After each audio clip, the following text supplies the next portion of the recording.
Hello and welcome to Tonight at 8 from the RSGB. Most UK radio hams love to work amateurs in VK, Australia, or ZL, New Zealand, because they're about as far away as we could make direct contacts with, at least on Earth. But how about doing it the other way round, working from VK or ZL, and not with a full home station, but one-man DXpedition style? Well, as you may have read in the latest RadComs, this is no longer a dream, but an ambition which Bob Bauer, GM4DLG, fulfilled last year. And he's joining us live tonight to tell us all about his experience. So welcome to Tonight at 8, Bob. Can you give us a quick overview of what you'll be talking about this evening? Yeah, thank you very much, David. Yeah, well, first of all, I've been messing around with antennas close to saltwater, or indeed on boats on top of saltwater for more than 20 years now. And I've been very lucky in my career. I've been retired for a long time now, but I've been just about everywhere in the world I particularly wanted to go to, with one exception, and that was New Zealand. And because one of my other hobbies, as you won't be surprised to hear, is messing around in boats, one of my heroes was, depending how you looked at it, Francis Chichester.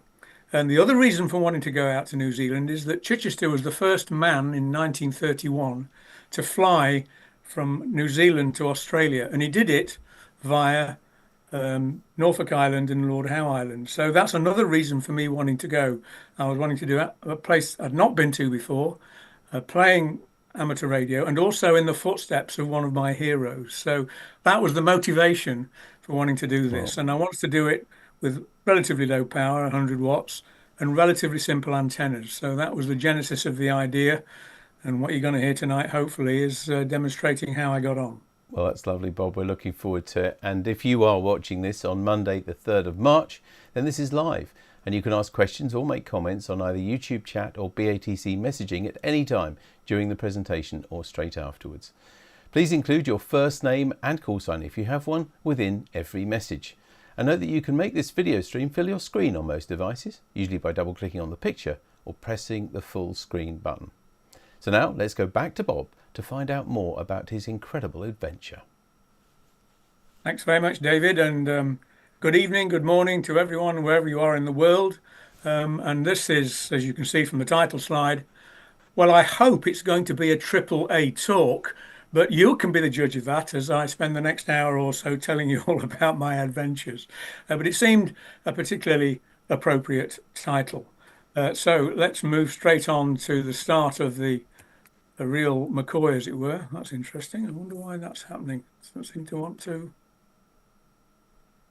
move. How very strange.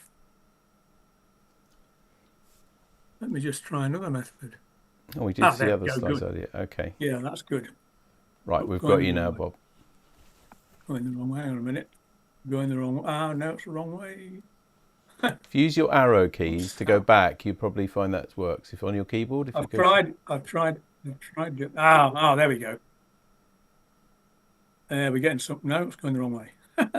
We'll get there eventually. There we go. Hallelujah. Right. Don't quite know why that happened, but never mind.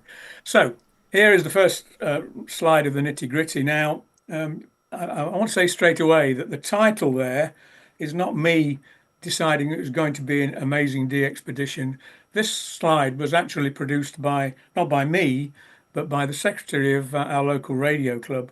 He was using it as a way of sort of promoting what I was planning to do to the club members. So the title is his, not mine. And again, you'll be the judge of whether it was or not by the time I finish speaking. But it seemed an easy way of showing you what the itinerary was, what I was trying to do in terms of bands and power, and to show you the sort of antenna I was using. Now, and this slide, in fact, is not from the DXpedition. This picture on the left here was taken, 8 years ago now, when I started using 2-element vertical arrays. And this was on a trip to the Maldives when I was operating as 8Q7RB. And I was concentrating specifically then on 20 meters. And so this is the antenna I used on my second trip to the Maldives. This is the one I developed as being the most suitable. And as you can see, there's a radiating element on the left, and you can see the feed at the top of the picture on the right there coming down diagonally with a directing element in to the left, on the other side of where I'm standing. And this seemed appropriate because on this particular island, I wanted an antenna that would not restrict people jumping out of their chalets and wanting to run into the sea. So this seemed to be the most suitable antenna to use. And so what we're going to do now is move on and look at the EasyNet model of this particular antenna. And you can see here at the top left there, the two elements. And the great thing about EasyNet is that you can model the ground conductivity in two separate segments if you so wish. And the two segments are divided by that line, diagonal line that's got Y at the top left of it. That's the Y-axis. And you can arrange such that the conductivity of one side is, as I chose it, that of sea. And the conductivity on the other side of that Y-axis line is sand. And so you've now got a situation where you're really modeling something that is actually by the side of the sea. And this is the antenna in that position, more or less as it was in that last picture, but the orientation the other way around, of course. And the dotted line, that dotted diagonal line, is the coax. The T on that is EasyNet's way of saying this is a transmission line. And there's a reason why I chose to do that, because each of these elements, because they are both half wavelength long, because it's a Yagi, are about just over 10 meters long. And so the feed point is about 5 meters above the ground at point 1 in that diagram at the top left. And the dotted line shows the coax coming down, and it ends up at point 2, and that point 2 is round about 5 meters from the base. So you've got basically a triangle with 45 degrees as the two acute angles. And it just so happens when you do that, that dotted line is very nearly 7 meters long. Now 6.6 meters of RG58, that's the equivalent of a half wavelength electrically speaking, because the velocity factor is 0.66, which means that, and the reason I'm saying all that is, if you measure with your analyzer at point 2, and in fact you can see from this that I've done that, and the resonant impedance I measured was 59 ohms for this antenna, although EasyNet said it was 37, that actually tells us that there's some loss in this antenna, but it also means that 59 ohms is near as damn it 50 ohms, so it's pretty well matched to RG58 back to my chalet. But the point is that it means that if you measure at point 2, you are actually measuring the true resonance as though it was at point 1, because it's an electrical half wavelength. So that was the logic behind doing that. And also it meant that other tourists can't trip over anything and bring the antenna down. And when you do that, what happens to this antenna when you place it in this position is it turns it into a beam, as you can see from these elevation and azimuth plots.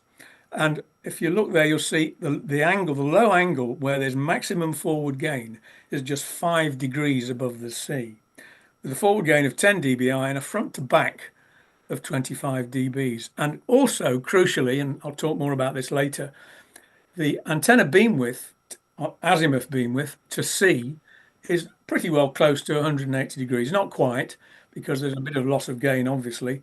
But later on, you'll see that other antennas that I used actually produced an even better azimuth beam width. So that was the theory behind it. And then later on, a couple of years later, I had the opportunity to spend 3 weeks on St. Helena, and I wanted to do the same thing. But the problem is there's only one beach on St. Helena, and it's right at the other side of the island, very remote. And the obvious place and the easiest place to do it is in the capital, Jamestown, but there's no beach there. There's just a car park and then rocks. So I decided this time to use a 2-element beam again for 20, but a broadside array of 2 vertical dipoles in phase. And that was very convenient, because this time when you measured the impedance, you were measuring it at the bottom of the 2 coax lines. And by the way, this antenna worked really well. That you can probably see on the right hand side. St. Helena is basically all rocks. It's a volcanic island. And Jamestown is in a very long, narrow, rocky volcanic chasm. And, you know, it's a pretty bad place for radio. But this worked really well. And here's the antenna this time. Of course, this time I'm not using sand. I'm using rock or concrete. So the numbers are a bit different for conductivity. But it's the same philosophy, the diagonal transmission lines again. This time you're reading the resonance at 0.2 again. Now, this only shows EasyNEX value because this antenna I used there, but I hadn't intended to use this at New Zealand. But in fact, as it turned out, I did end up using it. In fact, I ended using it quite a lot. You'll notice again that you've got 5 degrees elevation, very low, 10 dBi again. Front to back's not quite as good, and the azimuth beam width isn't as wide. But it did the business on St. Helena, so I decided that if I had to, I would also use this in New Zealand. But what I also wanted to do was go beyond just 20 meters and investigate trying to do 40 and 80. And the way I kept my antenna in the sand for that first antenna I showed you on the Maldives was with a metal screw jack, the sort of thing you can buy from P&Q and what have you, to screw into soil to put a fence post in. And I bought a couple of these some years ago thinking they might come in useful, and they certainly did. Now the thing is, when you put them into sand and then look inside them, because this is hollow, there's a drain hole at the bottom of it, you can see the water table of the sand. This is wet sand right next to the sea. And I'm thinking, now that's an interesting idea. I don't need to worry about using radials if I've got an antenna that might otherwise need them. Why don't I just use the wet sand as a radial, basically a radio ground plane? And so that is what I chose to do for the next antennas I'm going to show you. The first one is a 40-meter 2-element quarter-wave vertical parasitic array. It's a bit of a mouthful, but it isn't a Yagi because we've got a driven element and a director. Same idea next to the sea. This time the feed point of the driven element is at ground level. And so we've got two basic, well, the driven elements are quarter-wave vertical, working against wet sand using the screw jack, the metal screw jack. And the director element is also held up the same way, but obviously it's not connected electrically to the system. It's working on a parasitic basis. And I tested this antenna at home here. I'm very lucky. I live about a mile from a nice sandy beach here in southwest Scotland. And this time, when I did that, I measured the resonant impedance. This is at 17.15 megahertz. There's 25 ohms, whereas EasyNEX said it should be 19. So there's still some loss, but that's quite a reasonably, that's not bad for theory versus practice. Now, the problem, by the way, I should say, the gain and front to back figures are in that purple box at the bottom. 5 degrees elevation again, but this time the front to back was nothing short of phenomenal. So I had great, great hopes for this antenna. More about that a little later on. Now, the problem here is that the resonant impedance is 25 ohms. So we need some form of matching device. And I decided to use this. This is a thing called the series section transformer. There's the detail if you want to go and look it up. It's in the ARL antenna handbook. Essentially what it is two lengths of coax of different impedance. I chose to use RG58, which is 50 ohm impedance, and RG59, which is 75. Now, there are some formulas that allow you to work out the specific lengths of 58 and 59 that you need for this transformer, such that on the left-hand side of it, where it says match to 50 ohms, you will have an exact match to 50 ohms. And the lengths here are typically anything from 2 meters, perhaps up to 7 or 8 meters for the other one. But the thing is, the only loss that you've got is the intrinsic attenuation of the cables. And you'd have to run a cable to the bottom of the mast if you did it any other way in any case. So it seemed to work quite well. The problem is you had to make it up in advance. And if you had to then find that when you took the antenna down and put it up in a different location, that the resonant impedance was different, you'd have to make another one. So that's a drawback. There is another drawback, and that's all about the bottom limit that you can go to. But more about that in a minute when we move on to the next antenna. Oh, by the way, before we do that, I should show you the bottom of the driven element of the 40-meter antenna. As you can see, the coax, and then one lead from the shield of the coax goes down to the screw jack, and the other one obviously goes to a wire that goes up the mast. So the next task was to make another antenna for 80 meters. I wanted to try 80 meters from New Zealand. Some people think I'm nuts.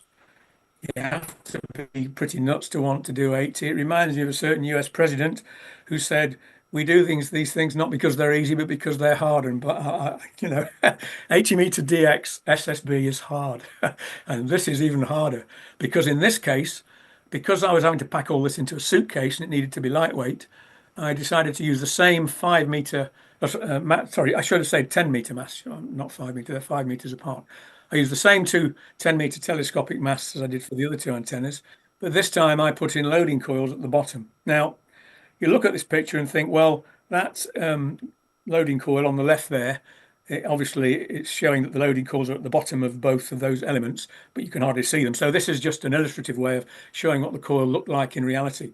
Actually, that is what you put into the model. You literally model the coil, constructed as a series of turns. EasyNet is very good at doing that, and it's very useful when you want to try and work out what size of coil you want and how many turns and diameter and all that. So when you've done that, you get this, and this gain is not as good, 5.4 dBi. Front to back is still reasonable. 5 degrees elevation again, and a very, very large beam width. In fact, in this case, it's almost exactly 180 degrees, and it's only dropped, down to 0 dBi by the time it gets to 180. And that's very useful if you've got signals coming in at 90 degrees to your direction you're actually pointing at. The problem with this antenna, as you can see from the resonant impedance, it's got a resonant impedance, according to EasyNet, of 5 ohms. And when I built and measured this down at my local beach, depending on what day I went down, it would be as low as 18. It could be as high as 23. That's telling you, because there's a big difference between that and 5 ohms, that this antenna is quite lossy. And that's a consequence, among other things, of the fact that we've got loading coils involved. But, it's really Hobson's choice. This was the only antenna I could really sensibly put into a suitcase. So I knew that I was going to have a struggle, more than a normal struggle. Here at home, I use a full-size 67-foot vertical for 80. This thing is 10 meters, so we'll see. But anyway, more later. I wanted to make the loading coils out of very lightweight materials. I was sort of wondering what to do. Happened to wander one day into my wife's art studio next to the house. She likes painting in the spare time. And she gets a lot of GPO postal tubes with pictures and things in and sends them out as well. She got a couple of spare cardboard tubes. So I thought, this is the thing for me. So on the left there is the way I turned a cardboard postal tube into a loading coil, covered it in duct tape, then wrapped aluminium tape around it, and then covered it in a further coating of duct tape to give it a bit of protection. And just for good measure, put in some tapping points down towards the bottom, as you can see down toward the bottom end of each of those two coils. You can probably just see on the picture here, there are 5 tapping points. Now I designed this using EasyNet, the right diameter, the right length, the right number of coil turns, to give me what I knew was the right loading coil to get resonance on this antenna at the top end of 80 meters in the DX portion, around about 3790. And on the right is the implementation of it. The tube that is the loading coil sits coaxially over the existing element. Actually, there's another element, bit of tubing put in there to make the mast just a meter or so taller than it would have been for 40 meters. And so it sits coaxially over the top, and the feed connects in a similar way as it did for the 40-meter antenna, again using wet sand as the ground plane. So this was the plan. So the thing is, did it work? Well, we'll do 1 or 2 more bits before we get onto that. How does it fit into a suitcase? Well, on the left is all the gubbins. You can see the screw jacks, and these loading coils performed another very important function, apart from hopefully working in an antenna. It just so happened they were just about the right size for the screw jacks to fit inside each of those coils with suitable formers, such that when they were in the suitcase on the right, the rather, well, very heavy compared to everything else, screw jacks couldn't create mayhem inside the suitcase when it was being thrown around by the baggage handlers. And if you look at the top of that suitcase packed there on the right hand side, you'll see one of the loading coils, and just off to the right hand side you can see the head of one of the screw jacks covered in duct tape sitting inside it.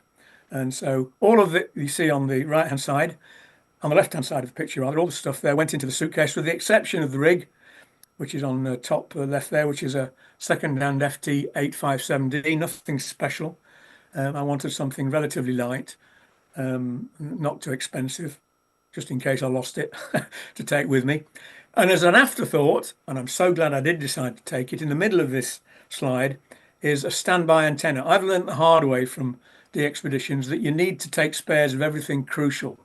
And the number of times I've not done that in the past. So this time I wanted a spare antenna just in case something should happen to my main antennas. So I took an ATAS 120 whip, which I'm sure quite a lot of you are familiar with. It's sort of Yaesu's small answer to a screwdriver. It's about 1.8 meters long.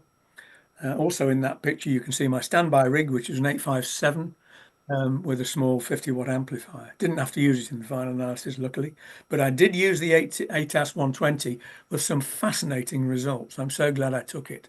Normally, I build all my own antennas, but on this occasion, I weakened and bought that. And I still got it because it's a very fine piece of kit. Right, now into the first thing that happened after the trip. I'm not going to talk about aeroplanes and how I got there and all the rest of it.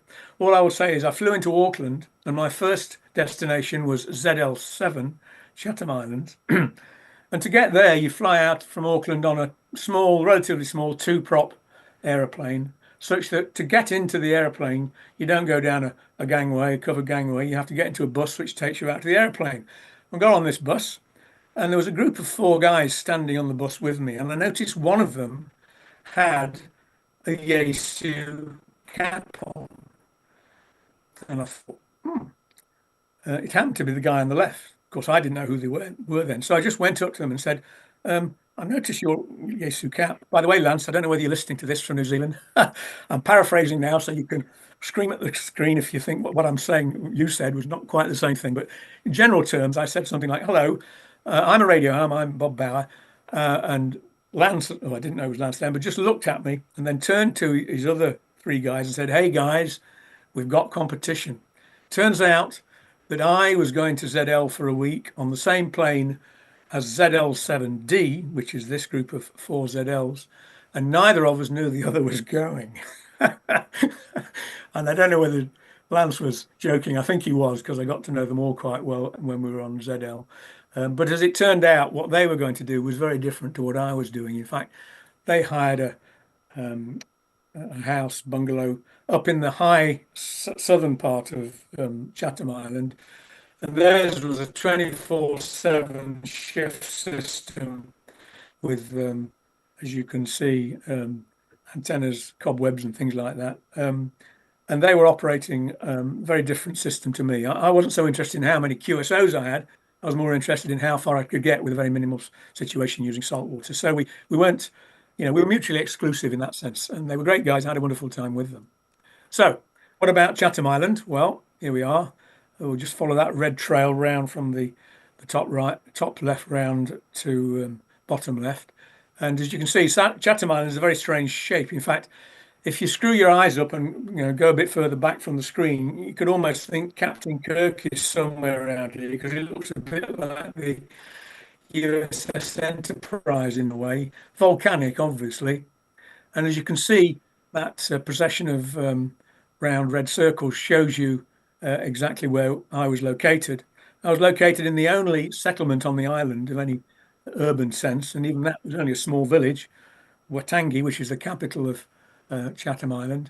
And I was positioned in the only hotel on the island, called, not surprisingly, the Hotel Chatham's, such that I was right by the shore, which meant I could operate from the hotel.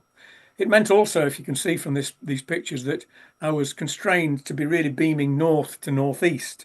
So that had an effect, obviously, on what happened. But here we go. So here's the hotel, and there is the same antenna that you saw in the Maldives, the 2-element 20-meter vertical, and the same idea exactly. Originally, I wanted a room on the ground floor of the hotel. There's a road in front of the hotel, but that's the hotel's road, it's a private road. And I wanted to lay my kite along the road there into one of those rooms on the ground floor. But when I got there, I found out that there are quite a few tourist trips to the Chatham Islands, although it's not what you would call anything like, a regular sort of tourist island. It's a bit like, how can I describe it? New Zealand's Wild West, I think is the way I'd describe it. But anyway, it turns out that they weren't able to put me in one of their rooms. So they said, I'm sorry, we'll have to put you on a room on the end. It's not overlooking the sea. But the good news is it's much bigger, and you've got a much bigger ensuite shower room, toilet than all the other rooms. And it's the room we normally give to our disabled guests. And I thought, well, that's about right. I'm a radio ham because I mean, I have to be mentally disabled to want to do this hobby, but not to worry. It'll be very good. And I thought, well, I don't really want to disturb any of the rest of the guests. I think the hotel management was a bit worried because they happened to say that some of the walls are a bit thin. So I thought, I'm going to use this shower room, possibly. Maybe that's a possibility. Now, in this country, you couldn't do that because, of course, you can't have 3-pin power plugs in toilets or shower rooms, not on the Chatham Islands, because there's a 3-pin plug at top right, and here's my rig. So this was my shack. Now, at the risk of making a terrible joke, this is not what you could describe as a bog standard shack. Well, maybe you could, I don't know, but there it is. This is what I used. The 857D power supply, small, cheap Chinese SWR meter, and lightweight Heil headset. So that was the shack. And here's the same 20-meter antenna. The Mediterranean it ain't, that's for sure. But it worked quite well. On 20 meters, I was very pleased to work into the G land on my very first activation. And 3 of the guys I worked are guys I know very well. Mike, top left there, G0RBB. He and I were both serving 50 years ago when we were in the Air Force in the Persian Gulf. He was operating GB3RS when I contacted him. And on the right of that picture is Chris, G4BGM, who's another member of that strange group of people who like to do 80-meter DX along with me. I was pleased to work him. And another one, the bottom there, is Peter, G3IOQ. I also worked him. Now, Peter, amazing. Peter, I think I'm correct in saying, I don't know if you're listening, Peter, I think I'm correct in saying you're now 91 years old. Absolutely amazing guy. You'll hear him I'll talk about him quite a lot as we go through this talk. So here's the results of the 20-meter vertical Yagi on Chatham. By the way, I should say, unfortunately, one of the downsides of being in that hotel, and I should have thought of this before I actually got, I was doing the planning before I got there. As soon as I got there and switched the rig on, I realized I was going to have a problem with receiver noise. Nowadays, ADSL and all that sort of stuff gets everywhere. And it was quite obvious that the noise level was going to be too high for 80 meters. So I had to regretfully rule that out. Luckily, in the evenings, 20-meter and 40-meter signals did come up. So the first session on 20 meters, as you can see in the detail here, it was a morning UTC session. Not that many QSOs, but 16 of them were Gs. And on this diagram, what I'm trying to show here is the progression of the grey line throughout the session.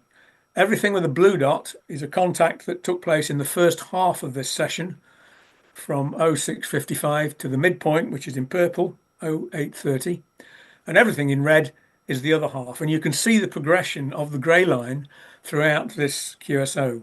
And also on there, the yellow sort of D-shaped thing is my way of showing the very rough azimuth beam width of my antenna as predicted by EasyNet. And you can see here what the likely path could be. Now, because this beam width is so wide, there's absolutely no reason why I shouldn't be getting decent signals from along the grey line. And in fact, most of the people I spoke to, certainly in G-Land and Europe, were actually beaming on the short path. Although it was early morning, and so you would normally expect them to be on long path, they'd obviously realised that I was probably going to stand more chance than the short path because of the way my beam was pointing. But 1 or 2 people actually managed to turn their beams around, and at least in one case, G0MTQ, John, if I remember, could hear me on both paths. So I think I was 5.9 with him on the short and 5.7 on the long path. So that proves the point about this wide azimuth beam width. It was capable of transmitting on both. Although, of course, this is 20 meters, and I don't want to get too fixated on the grey path because that's very much an 80-meter and 40-meter phenomenon. Anyway, I had to show you this picture because it's a small place, and I found this sound. I thought it was amazing because, if you've got island fever, living on a small island, you might decide, you need to sort of have a little tipple now and again. And if you weren't careful, you might find you're having lots of tipples, and you had to make regular trips to the bottle store. And if you're getting worried about becoming an alcoholic, well, not to worry, because on the same street there was a church, so you could go there and, hopefully that might give you some salvation. But if that didn't work and you've still got the DTs, well, heavens, don't worry. There's a hospital next door as well. I think actually this is a regular tourist type thing, but I just couldn't resist it.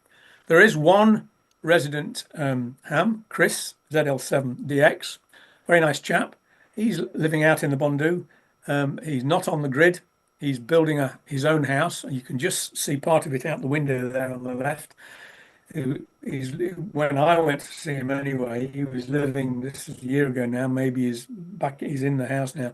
He was living in this porter cabin next to the house. The house was built, but he was still busy putting all of the stuff in that he needed to live off grid, like, batteries, solar panels, and wind generator and things like this.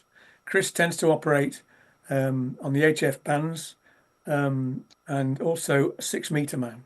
A very nice chap. Yeah, he very kindly came along and introduced himself to me at the hotel, and it was great to meet him. I think he's certainly from ZL originally. I think North Island, but I might have got my wires and twist. It might have been South, but I think it was North Island. Okay, when I came back from ZL, I decided to spend a few days before I flew out to my next destination, Norfolk Island, forgetting about ham radio in terms of operating, and I thought I'd take a trip up North Island to Cape Reinga at the top of North Island. And in doing that, I met Nick, ZL1IU, and his wife Sue. He's a big 80-meter antenna. He lives near the Bay of Islands, and this was when we met, and we went out for a very nice meal. Great guy, and he got a really good setup. He's got a huge 4-square for 80. Tends to operate 80 on the short path, which is very much the hard one. So it's early afternoon hour time. And quite, if you can work Nick on the short path, 80 meters, then you're not doing bad. But it was a great time. I really enjoyed their company. So what did I do next? Well, I started following the footsteps of Francis Chichester, flew from Auckland. Now, he flew from Auckland to Norfolk Island, landed there, spent a few days there refueling, then flew from there to Lord Howe, landed there, crashed his aeroplane. He basically sunk in the lagoon. He had to retrieve it and, with the help of the islanders, rebuild it. This was in 1931. He, of course, was the first person to fly to either of the two islands. And he spent a couple of months repairing it and then flew it on to Sydney. And an amazing man. And one little bit of fascinating information. Of course, Francis Chichester, when he became a famous yachtsman, all of his yachts were called Gypsy Moth 1, 2, 3, and etc. It just so happens that the aeroplane he used to do this record-breaking flight was a de Havilland Gypsy Moth, which is a land plane. He managed to talk a couple of second-hand seaplane floats out of the Royal New Zealand Navy and had them attached to it to make the only seaplane version of the de Havilland Gypsy Moth. And so that is one of the other reasons why I was doing this trip, to follow in the footsteps of him. But I didn't do the whole trip like he did. My first next part of the journey was to and from Norfolk Island, again in a relatively small aeroplane, but by no means the smallest aeroplane I did fly on. More about that later. Here's the view on Norfolk Island of where I was staying. This is viewing south. As you can see, it's much more lush than Chatham Island was. And all of the roads on Norfolk Island are metalled, whereas on Chatham, they were nearly all gravel. That's a very different island. I nearly asked I was staying in a chalet, a series of chalets. There was a chalet next to mine, and I very nearly went along to the proprietor and said, can I put my antennas up, strap my antennas to the fence you saw there? But I thought, well, if I was in the chalet next to mine and some character did that, I wouldn't be very happy. So I decided discretion was the better part of valor. Besides, I wasn't close enough to the sea. Here's the 3 places where you can operate on Norfolk Island: Cascade Bay, Ball Bay, and Slaughter Bay. They're the only places really where you can. The rest of the island has high cliffs. And in fact, of these 3 locations, only one has a sandy beach. That's Slaughter Bay towards the bottom. But the first one I operated from was Cascade Bay at the top. And here is an image of it. And my idea was to operate next to the pier, because looking at Google Street View and what have you, I discovered there were some railings next to the pier, metal railings. And my plan was to strap my 40 and 80 meter 2-element arrays to those railings and then just dangle a wire into the sea so that I could operate using the sea as a proper ground plane rather than wet sand. That was my plan. I even sought official Australian government permission to do it and got that. But the problem was when I got there, I had a slight problem. This is the first evening. Oops, the first evening I got there. I ended up having to operate from that car park where the yellow arrow is pointing, simply because what I hadn't realised was local fishermen, when they go fishing, when they finish for the day, they park their cars on the pier, set up a tented gazebo, and proceed to gut their fish while they're sitting on the pier, and then toss the entrails into the sea. And I got there and I saw these gazebos and thought, well, that's a bit of a problem. And there was a large crowd of onlookers peering over the railings. So I went down to check, and it turned out there was a crowd of sharks in the shallows where that arrowhead is, the red arrowhead, busy feeding off the entrails. I think it's a bit of a tourist destination, but I realised I couldn't operate from there. So I operated from this car park, and I'm thinking, that's too far from the sea. It won't work. It's rocky. There's no beach. So I'm going to have to use my 20-meter antenna. In fact, I'm going to use just a vertical dipole for 20. I was getting a bit tired by then. So I set up the 20-meter vertical dipole. Whenever you do this sort of thing, you get people coming by and stopping and saying, what are you doing? So you go through the usual litany of, I'm a radio ham. Some people have never heard of it. Quite a lot have never heard of it these days. But quite a few people in this part of the world would say, oh yeah, my dad was one of those, or something like that. But one guy turned up, and before he even got out of his lorry, he said, I know what you're doing. And this was the guy. He turned out that he was originally from Pitcairn Island, but now living on Norfolk. There's a strong connection between the two islands. I could go into that, but I don't really have time now. He said, I used to operate a radio ham on Pitcairn. My name is Trent Christian. And I said, there was a very famous guy on Pitcairn, Tom Christian. He said, oh yes, Tom was my great uncle. I have the same initials, but I couldn't use his call sign. So I was TA rather than TC. Is it VP6? I think it is. That or VR6, I forget. But a really nice guy. In fact, he must have been a dyed-in-the-wool radio ham because he's got an antenna growing out the back of his head. I joke, of course. It was just unfortunate. The person who took this picture perhaps didn't realise, but he was a really nice chap. So we operated from here. Here's the results. Similar sort of setup to the last time, except this time I've only got two images, but the same blue-red symbology applies. And as you can see, on 20 meters, vertical dipole, not so many QSOs, but 4 Gs. And this time I was beaming northeast. And once again, I got, it was mostly short path stuff in this particular case. Although the thing that really interested me was the two Eastern American contacts, one of which was Carl, actually, the guy who was I mentioned at the start of this talk, who designed that first slide, the secretary of our local club, because they were, North America was in complete darkness. Anyway, most of the Europeans were getting me on the short path again. Right, now we move to the south of the island. This is Slaughter Bay, the only sandy beach on the island.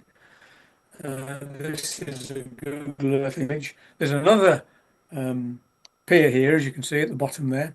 And this is the location of what was the prison on Norfolk Island. You may well be aware that Norfolk Island did the same thing that Tasmania's Port Arthur did. In fact, you can see the ruins here of the prison. But the interesting thing here is there was a reef here. You can see where all the water there is dashing against the reef. And then the bay inside, the coral has coral reefs in it, and it's much calmer. But this is where Francis Chichester took off to go to Lord Howe. He started from the pier, but because his aircraft was heavily laden with fuel, when he got to just not quite to the right of where that red circle is, you can see the coral reef there, and you can see there's a bend in the coral reef and a very sort of tortuous channel. He was not airborne at that point. He had to steer his aircraft whilst he was still trying to take off round that bend in the coral to take off.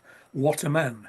And if anyone wants to read about this journey of his, Alone Over the Tasman Sea is the name of his book. Brilliant book to read.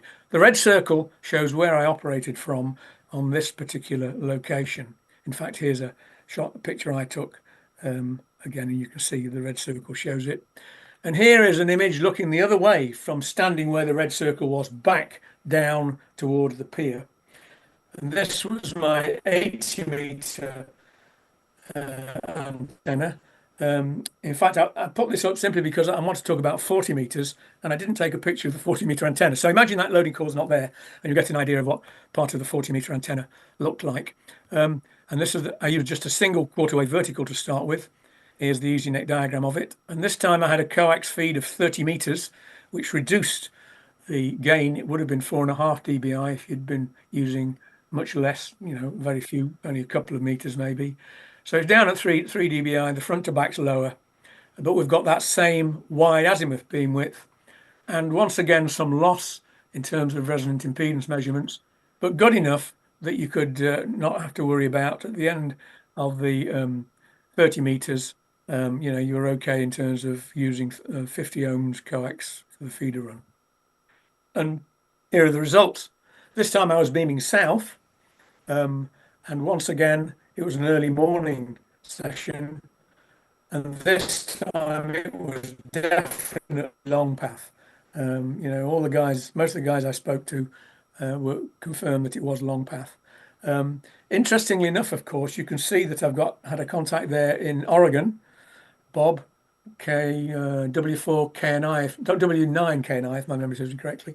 He confirmed that he was beaming on the direct path across the dark side of the globe. So I was picking him up on the extreme side of my antenna, but we were getting signal strength of about 5.8, 5.7, something like that. So again, it was in accordance with what I expected, and it was good to be able to work into G-land, even though there weren't that many contacts. At least it proved the efficacy of just a single vertical and what you could do with low power next to water. And here then is the Holy Grail. This is the same location, Slaughter Bay. This is the 80-meter antenna erected for the first time. I had high hopes of this, and as you can see, the water is reasonably calm because of the reef, and that's important when I talk about my attempts to do this later on.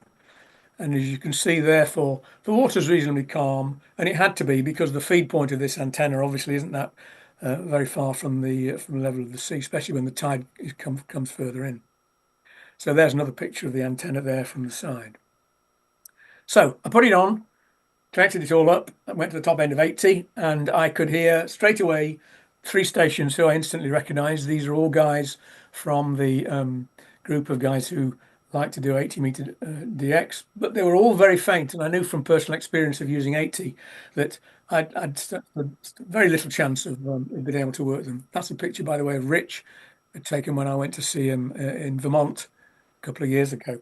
They were all, I could hear them, but they're very faint. I did try, but they couldn't hear me.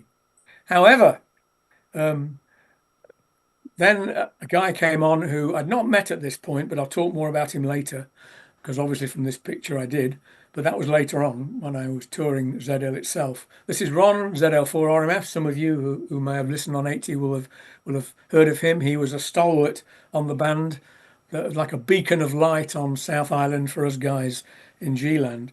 He came on and he could hear me 5.9 plus. I could hear him 5.9 plus, which meant my antenna was working after some fashion, because New Zealand was a good 1,900 kilometers away from where I was, and I was firing directly over New Zealand.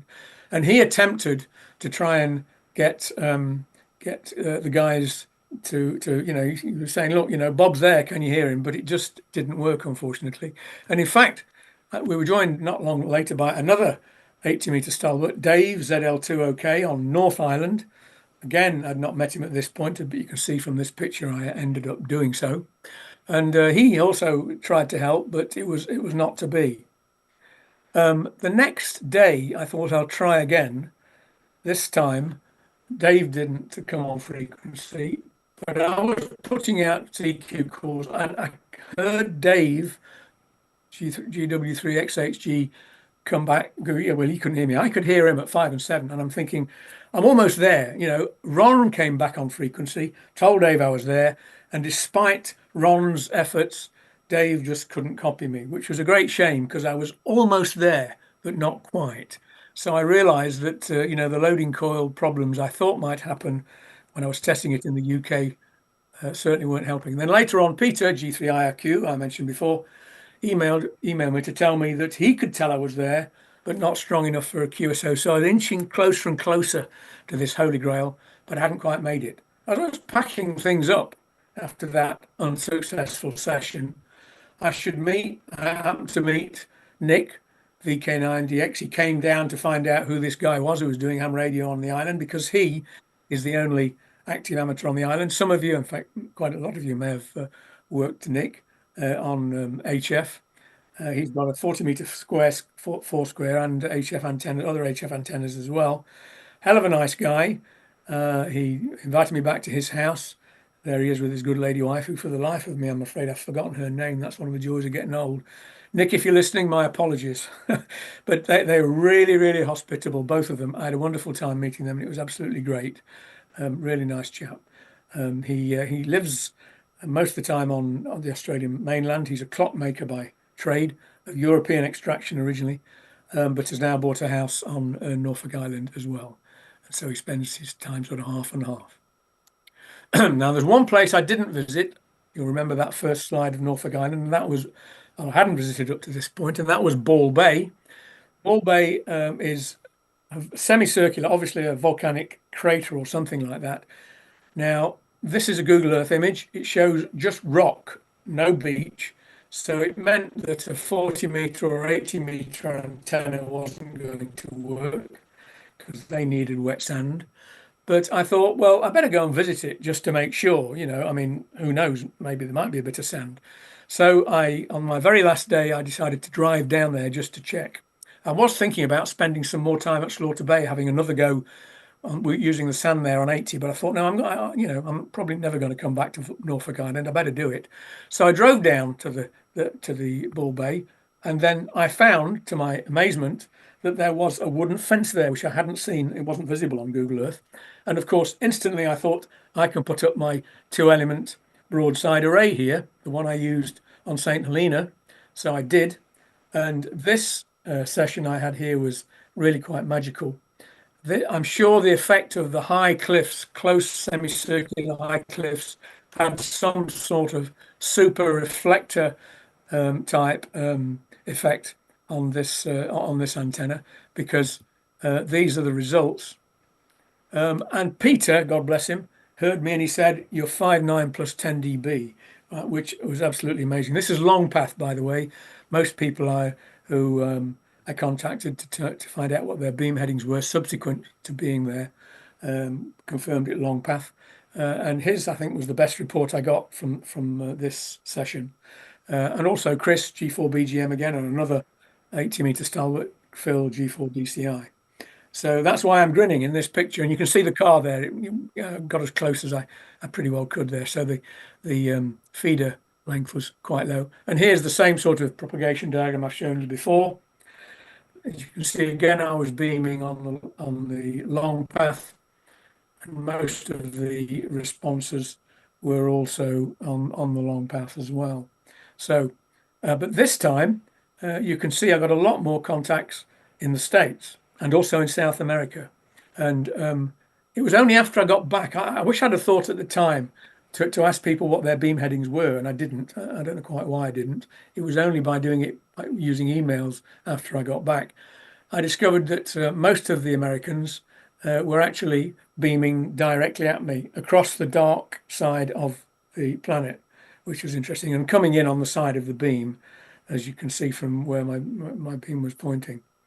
And the South Americans were coming also direct, but from the bottom of the diagram up to the sort of main beam heading I was on what is the sort of latter part of the long path from Europe, as it were. Okay, now we're away from Norfolk Island. We're now on the North Island of New Zealand.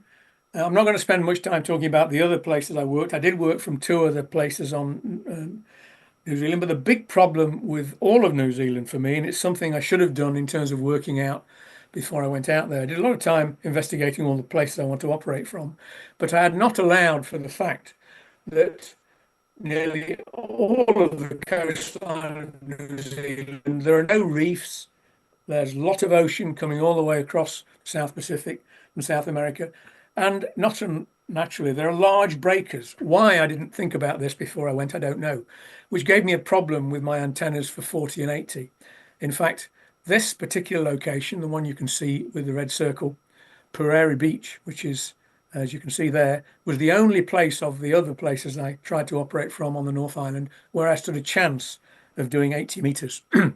And here you can see I directed the 80-meter antenna. This location was the place where Dave, ZL2OK, who you saw on a previous slide, had a caravan about 500 meters back from the beach where he does all of his 80-meter operation from. And I'd arranged to meet him there on this particular evening. So I thought I'd try and put up my antenna because the breakers here were nothing like as big as they were at the other locations I'd tried on North Island.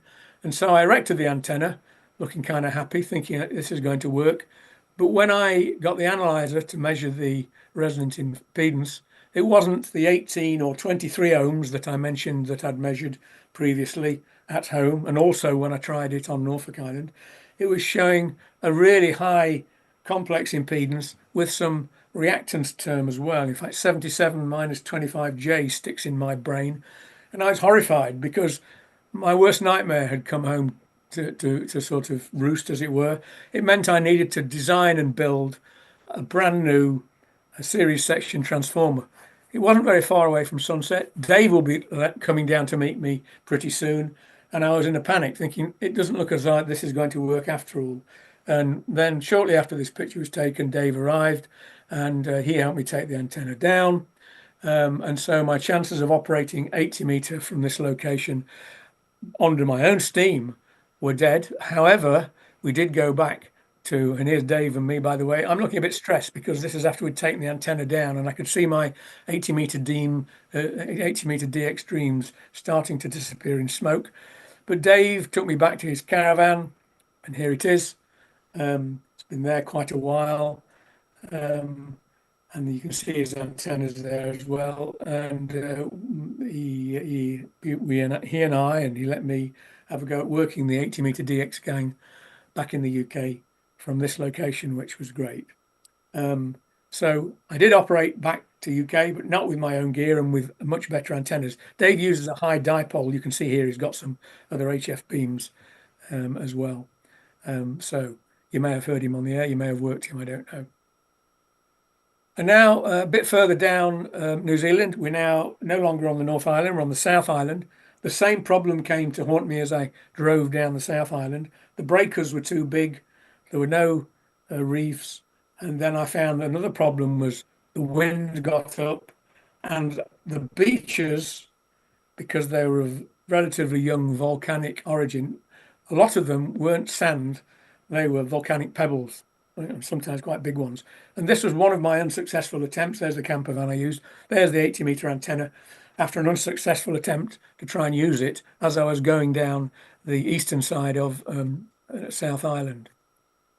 And whilst I was doing that, I met another guy who I'd spoken to on many occasions on 40 meters mostly. This is Ken, ZL3OZ in Timaru, south of Christchurch. Another very interesting chap. I hadn't spoken to him for some while, and he and his wife entertained me royally. Ken lives on the outskirts of Timaru, and over the years he's had more and more, like we all do if we live in urban environments, receiver noise. So he's remoted his antennas to the foothills of the Southern Alps, got a plot of land up there, and he's designed his own remote facility for operating from his home, but remotely using his antennas and all of his own design. Absolutely remarkable stuff he's built. I did suggest he ought to write a few articles on it. I don't know whether you've... Ken, if you're listening, I hope you've done it. But we had a great time. I thoroughly enjoyed meeting him, Ken and his wife. Then I carried on to Dunedin, and my plan was now and again to stay in a holiday park to recharge the camper van's batteries. The holiday park is in the top of this picture. And this one was close to what I hoped was going to be a nice beach with car park in front of it. As you can see, I had high hopes of operating from there, but something else then came to hit me.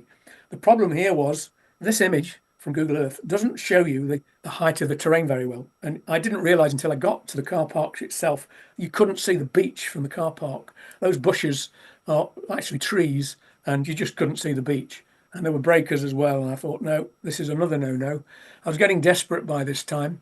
But luckily, I then met Ron, ZL4RMF. Here we are. at his QTH south of Dunedin, and he said, "Come and stay with me. We can do the same thing that Dave ZL2OK did. You can operate my gear." Now, I've spoken to Ron on many occasions. As I said, he's a beacon he was a beacon for all of us G-Land guys, and it was wonderful to meet him. And his marvelous location, here it is. You can see the ocean just at the top right of that picture.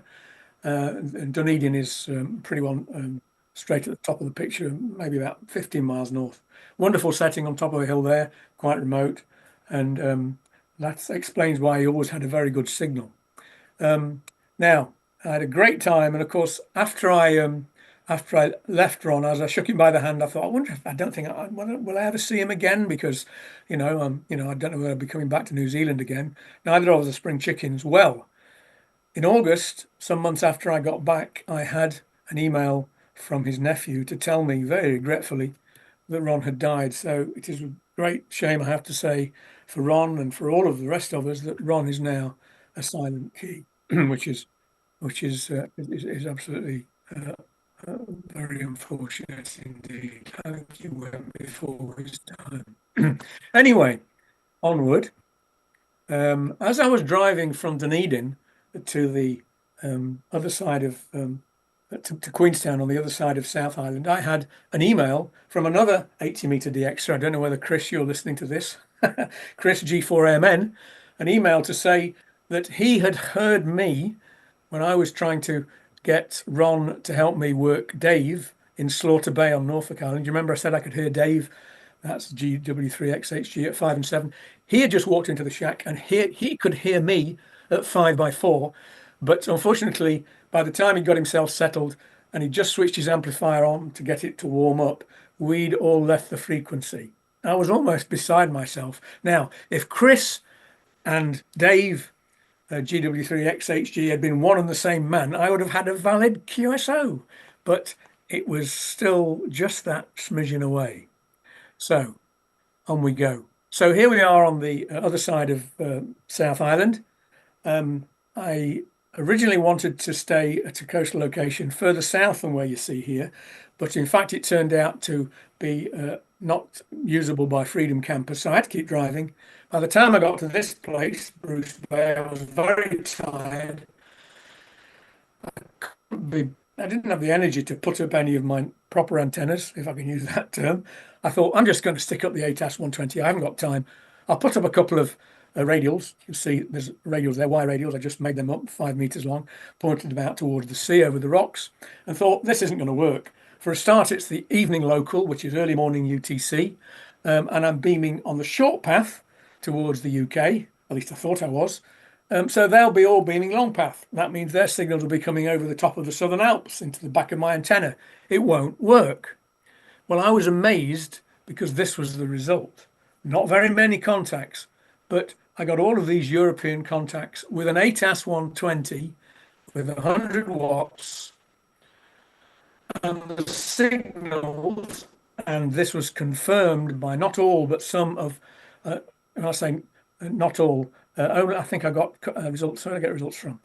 Peter, Harold, the Lima Alpha 5, Steve, GM1DSK, all confirmed that they were beaming on the long path. Now you can see from what I thought was what my ATAS was doing, that I was beaming on the short path, and yet their signals are coming over the top of the Southern Alps, having crossed the South Island of New Zealand. And what's even stranger is that Peter G3IQ said I was 5 and 8 with him. Now I've tried to work out how that could be possible with such a small compromised antenna. I still haven't worked it out. I think I feel another article coming on for RadCom maybe, because I don't understand how that could happen, and it just goes to show you, what can be done with relatively simple antennas. My next and last ZL main island contact was at Ross Beach before I got on an airplane for Lord Howe Island, and this was again on a beach that wouldn't take the 40 and 80 meter antennas. I can see the possibility of getting 80 meter contacts disappearing out the window. So I reverted to my broadside around 20 And as you can see from the slide, I worked G-land again. I think I'm going to need to speed up a bit or I'm not going to get through these. So let's just carry on. Whoops. What's that one here? Oops. No, I don't want to do that. That's not what I want to do. Hang on. There we go. Good. Yes, that's what I wanted. Right, there we are. But this time I had a similar thing. I got long path signals again on Ross Beach, and I couldn't understand why until I looked at the polar diagrams, the easy neck diagram of the antenna I was using, which was, I repeat, was the broadside array. And it just so happened I had some gain to the rearward directions. You can see there 1.8 dBi. And so I was receiving them over the top of the Southern Alps, and it was quite amazing that that should be the case. I also had contacts on the long path as well with the 8 dBi coming out the front end. So it did work, but I wasn't expecting that. Okay, right. Back to Christchurch on an aeroplane to Sydney, and then from Sydney and back to Lord Howe. And the aeroplane to Lord Howe was quite small, as you can see here. It only took about 24, 30 people. And the result was the baggage allowance was, the whole baggage was 14 kilograms, which meant I could only take one mast and one screw jack. Here's the island. You can see a very strange shape. This is a picture from the north, looking south. And originally I wanted to operate where that brown circle was, that place called Blinky's Beach. But again, I was confounded by the fact there were large breakers there and you couldn't see the sand either. So I was constrained to use the site there with the red circle. And there is a reef here. And this is where Francis Chichester landed and crashed and had to repair his airplane. And the breakers, the reef, meant that the sea was much calmer here. And you can see there's coral reefs there under the sea there. So I operated from where the red circle is, which was the wrong side of the island from where I wanted to operate on, but needs must.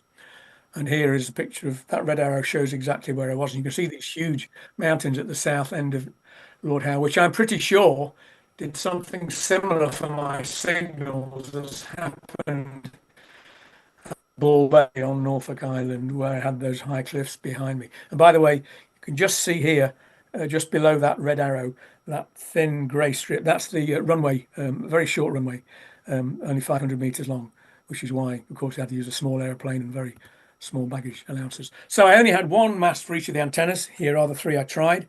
I tried an 80-meter vertical, that's all I could take, of course.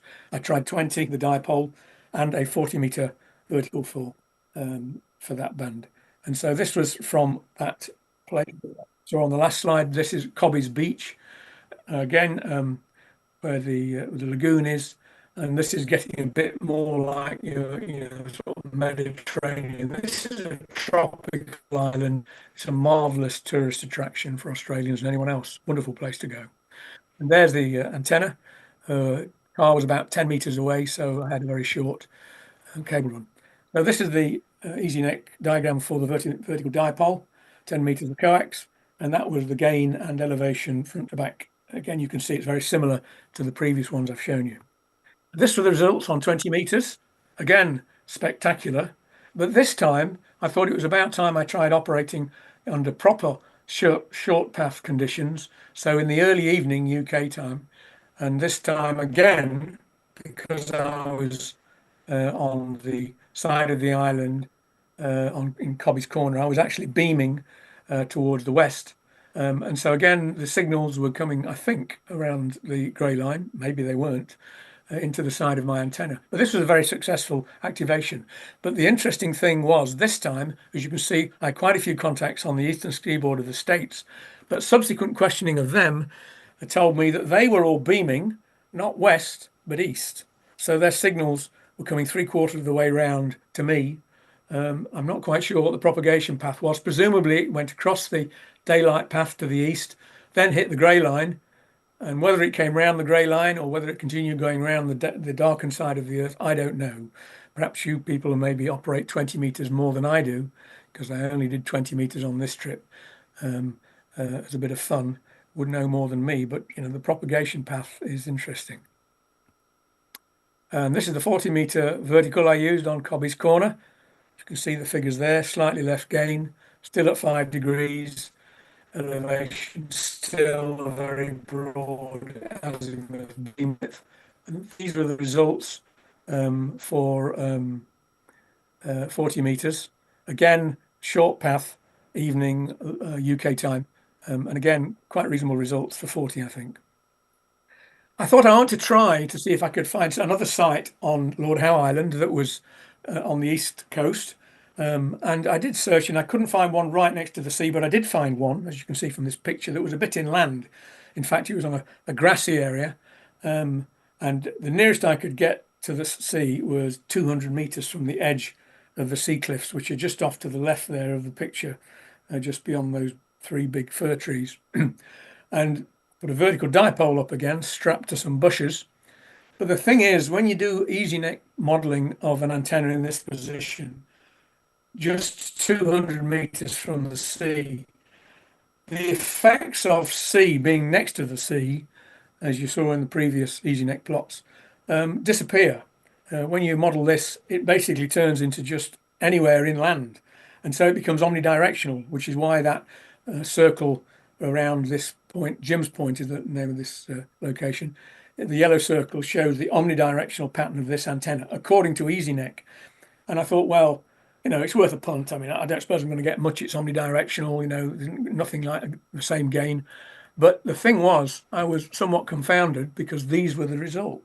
Now, just to remind you, I'm using a vertical dipole with much, much less gain than it had when it was next to the sea, and I'll show you how much gain in a minute. And this was just amazing, absolutely amazing. I really found this quite astonishing. Again, this time the Americans advised that they were beaming on the direct path to their west across the dark part of the Earth. The European stations were coming on the long path, but this was to an omnidirectional antenna. Now, I'm just going to go back and show you that previous one where I was at Cobby's Corner on Lord Howe Island, when I was using it, the same antenna next to the sea. And I'm just going to toggle between the two. Now, you will notice this one was short path evening at the UK. Oops. This one is long path morning at the UK. So obviously the two hemispheres of the Earth are illuminated differently. But look at the disposition of the blue and red points. That's with an antenna taking all the effects of salt water, and that is not. They're not that dissimilar, but when you actually look at the elevation patterns of that same antenna from Jim's Point on the left there as an omnidirectional antenna, these are easy neck plots, and from Cobby's Corner, look at the difference. For the same elevation angles, I've shown red for that at 5 degrees elevation and brown for 20 degree elevation. Look at 20 degrees elevation. At Cobby's Corner, this had a forward gain of just over 4 dBi. At Jim's Point, it had a forward gain of 0.04. That's 1/100th of the gain it had at Cobby's Corner. And yet, the propagation and the QSOs were not too different. I don't have an answer for this. I really don't, other than to say the only thing I can think of is that maybe the ionospheric conditions were being much kinder when I was on Jim's Point. I'd be interested to know what any of the audience think about why that should be. It absolutely confounded me. Right, I've got a few minutes left and I've already been going for too long. Just want a couple of slides on Tasmania and then we're finished. I operated from one place on Tasmania, and this time I decided to try a 40-meter dipole. This looks as though, as you can see the antenna on the left picture here, it looks as though it's on the beach. It isn't. It's on the top of an escarpment that's about 10 meters tall, and the right-hand picture shows you that escarpment from down at beach level. So I dropped a wire down the front of the escarpment to turn the antenna into a sort of quasi-vertical dipole, or perhaps a quarter-wave vertical with a steeply inclined radial, depending on your point of view. So I thought I'd try that. And these were the results. Got back to the UK, not outstanding results, although EA5JZ gave me 5.9 plus 10, so can't complain at that. But he's got a very, very nice setup with a very good antenna as Paul. But we got some good contacts with G anyway. And then finally, and this was my last activation, 20 meters again, And this is where Peter exceeded himself. He gave me a signal report of 5.9 plus 15. What a wonderful way to finish, but you'll have gathered by now that I did not manage to achieve my holy grail of 80 meters. I got so close, and if Chris and Dave had been one and the same person, I would have done it, but there you go. And so there just remains 2 more slides I'd just like to give you, and then we've finished. First of all, I'd like to give my thanks to all of the following who helped me in many ways, and hopefully some of the call signs you see there, I'll be watching this or maybe watching this later on YouTube recording. But I would like to thank you all for this.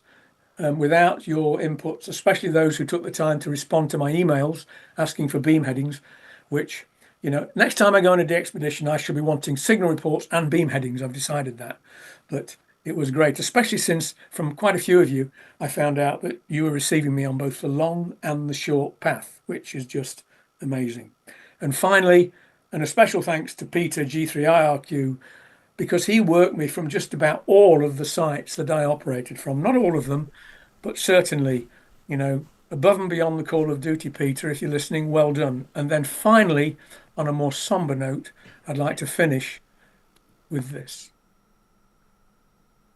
And so that is dedicated to Ron, and that is me. Thank you very much for listening. I hope I've not prattled on for too long. Oh dear, I've gone a bit beyond, but I hope you found that interesting. Thank you very much.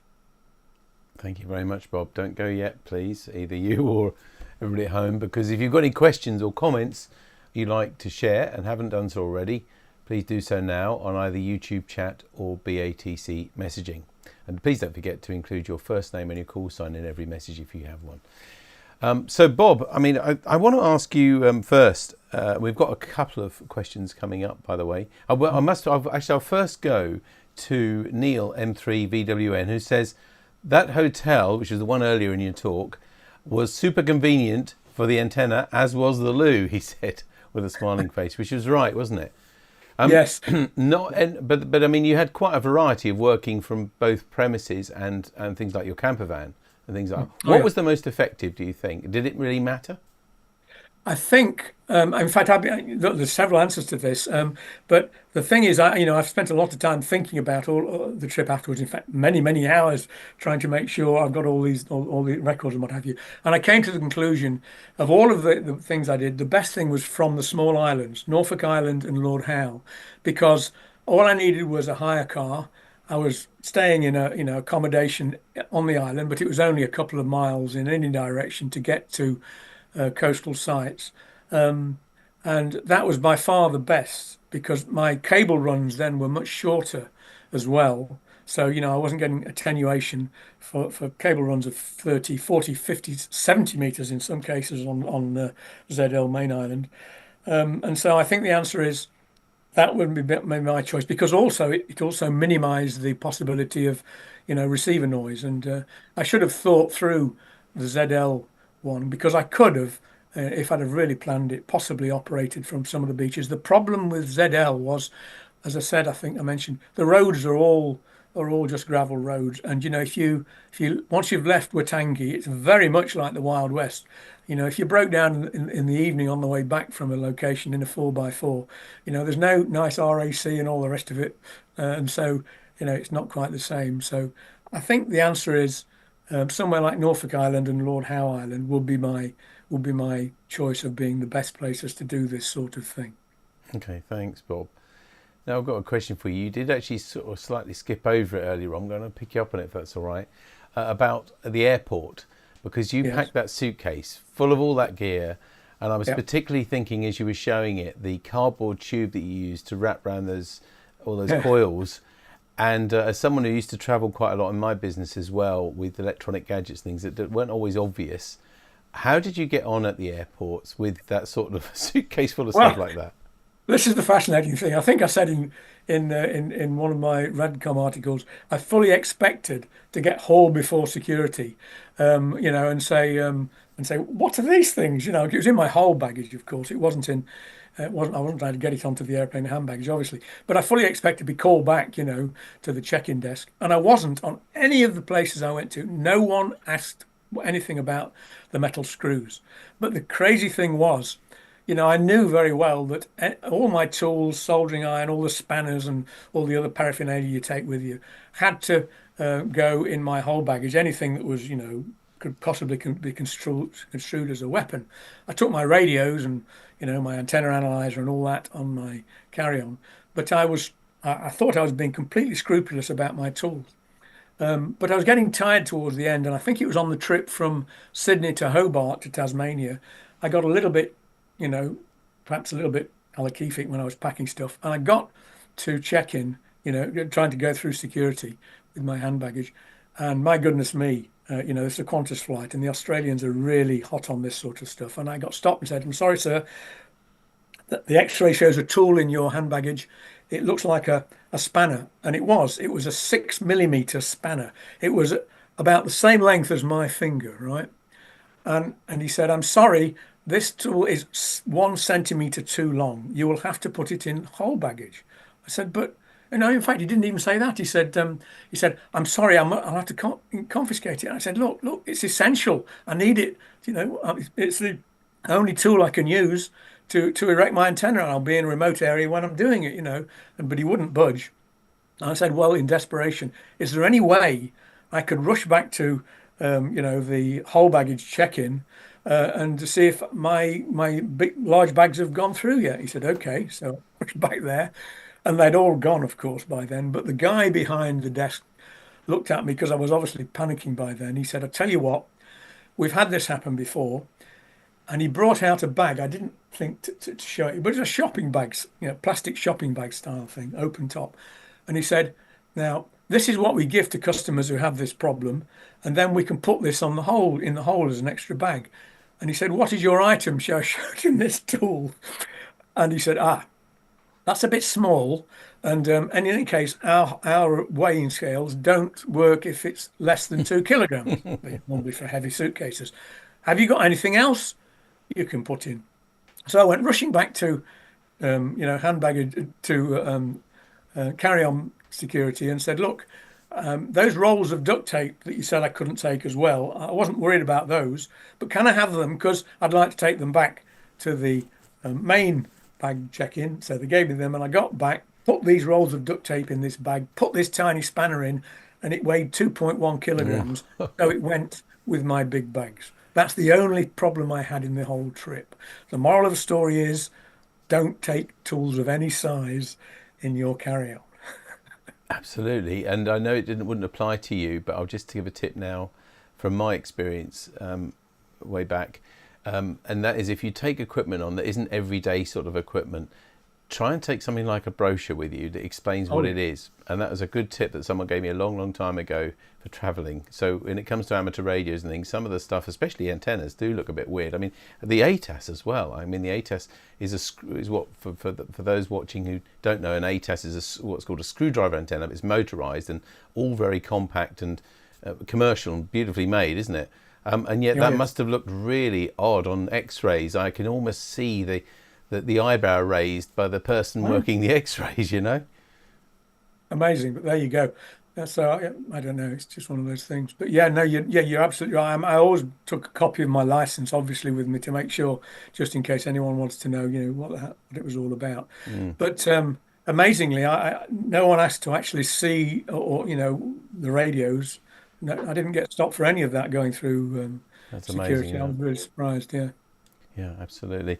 We're running nearly to the end of our program now. If anybody has got any last minute questions or anything, they need to put them on right now. I just saying, look back at it all. A wonderful adventure, clearly, for you. What would you do differently now if you had your chance again? I think I mentioned it during the talk that I wished I'd have asked for people for what, if they had a beam antenna, which way they were beaming, and also whether they might check to see if they could hear me on the other path, because that had to be done after I returned by the very clunky business of sending out lots of emails. That's something I would certainly not do the same way. The other thing I would do is I would do more early morning UTC, sorry, early evening UTC operations, short path, because I found myself in a situation where, from a topographical viewpoint, I was beaming north, but it was beaming north in the early morning UTC, which of course is the wrong combination of path and time. And so I think, doing it again, I would make sure I did a sort of even split of both morning and evening operating. And of course, that then links into what I said a few minutes ago. If you're on a small island, it's much easier then to swap from a north-facing site to a south-facing site so that you've got the right combination of direction and time of QSO. Yeah. Okay. Well, thank you very much indeed. Just as you mentioned before, you've been writing an article all about this. It's in this edition, which was last month's actually February edition of RadCom. There's a whole story about it there, and the next 2 issues, I believe, as well, including the current issue. So if you're an RSGB member, have a look out for your RadCom. It's got all the details in there. I'll leave the last words to Steve M1STH, who says, "Great to see your adventure, Bob. Some amazing photos, and great you got to meet so many fellow hams in ZL." Mm-hmm. Thank you, Steve. That's very nice. Bob, thank you ever so much for this evening, and we really enjoyed it. Thanks very much for sharing your adventure. Okay. Thank you. All the best. And to you. And that does conclude this webinar, and our thanks once again to Bob Bauer, GM4DLG, as well as the team who helped put this webinar series together behind the scenes. We hope you've enjoyed this tonight at 8. Why not give us a thumbs up like on YouTube if you did? We hope that you'll be able to join us next time when we'll be finding out how to work 40 metres on a glue stick with Nick Wood, M0NTV. Well, this Friday starts British Science Week, and the theme this year is Change and Adapt. The RSGB has had an amateur radio activity accepted for the official British Science Week community pack, the first time that amateur radio has been shared across the country in this way. The RSGB website has a list of events that are happening across the country, some of which are open to the public. These range from schools to clubs, universities to men's sheds, and youth groups like Scouts. A wide range of people who are all getting involved. And there is still time for you to get involved too, as the RSGB website also has a host of activity resources and ideas for everyone. For more information, please see rsgb.org/BSW. That's at the bottom of your screen there, rsgb.org/BSW. And if you are involved in an amateur radio event or activity for Science Week which isn't already listed, please let us know by contacting our British Science Week coordinator Ian Neal, M0KEO, via email to bsw@rsgb.org.uk. Well, if you'd like to see details of future webinars or watch recordings of previous programmes in this series, please visit us at rsgb.org/webinars, where you can also send us comments and feedback.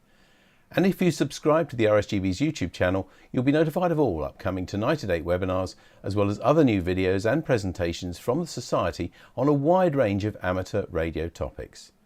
Thanks for joining us this evening, and until next time, this is David G7URP signing off and clear. Bye-bye.